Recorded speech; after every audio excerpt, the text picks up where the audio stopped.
Ya, kita kembali, kita lanjutkan lagi tadi pertanyaan penjelasan Kang Asep belum selesai ya. Jadi begini, satu hal yang harus diinikan.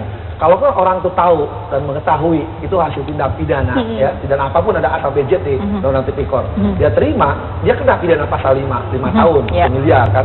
Tapi kalau misalkan dan dia udah menyerahkan barang itu, tidak menghilangkan dia untuk hilang dari situ, satu itu. Kedua, kalau memang dia tidak tahu, misalkan tadi hubungan emosional sudah kenal, nggak usah dikembalikan karena itu jelas tahu bahwa itu transaksi, misalkan artis ada kontrak, ya ada untuk kegiatan-kegiatan apa, ya walaupun itu misalkan dari kita urusan nggak tahu, yang penting urusannya kan kontrak gitu kan, profesi, karena jelas profil dia, karakter dia membayar untuk punya. Tapi kita cuma sekali kemarin ya habis balikin udah kan?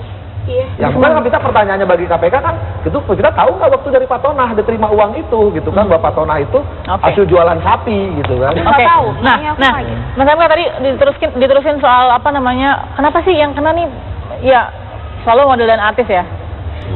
Kayaknya banyak ya, kayak mana aja banyak. Sebenarnya sih banyak, cuman listnya kan sebenarnya kan, ya ada yang seperti yang selalu saya bilang, ada yang skuter juga banyak. Artis itu karena cantik, masih saya juga banyak kok. Baik. Nggak ada yang punya nama. Jadi nggak ada jalan tengah supaya artis aman begitu ya, kalau berhubungan dengan pengusaha. Susah lah, kalau punya nama, besar apapun kan orang juga kalau punya duit maunya juga punya nama. Kecebur aja gitu jadi ya. Dan pasti mahal kan gitu.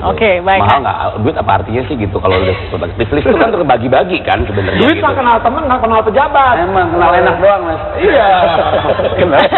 Oke, terakhir kita nih sayang nih waktunya sedikit, tapi paling nggak kita bisa nggak jelasin kemudian setelah imbasnya kemarin jadi dikenal orang seperti itu, terus bagaimana dengan job-job atau gimana? Ya alhamdulillah sih kalau tawaran job-job, alhamdulillah sih ada job dari pejabat juga nggak setelah itu? Enggak lagi. Nggak ngambil atau nggak ada?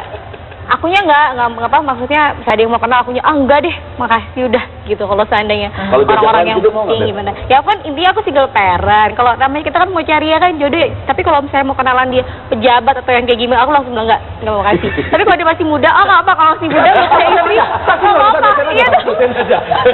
Kalau dia masih muda nggak, gitu kan, bukan pejabat atau bukan segala macam kan. Jadi yang kemarin masih tua ya. Pejabat Pak Vita berjat, udah banyak pejabat yang terhormat kok.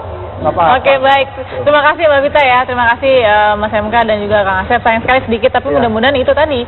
Ya memang kalau sudah kecebur susah ya, karena sudah jadi artis sudah dekat dengan potensi itu.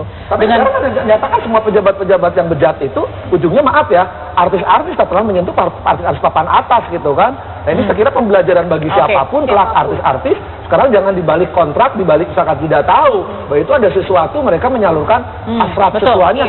Tidak, maaf, kasar kali, tidak hanya pencucian uang, pencucian uang.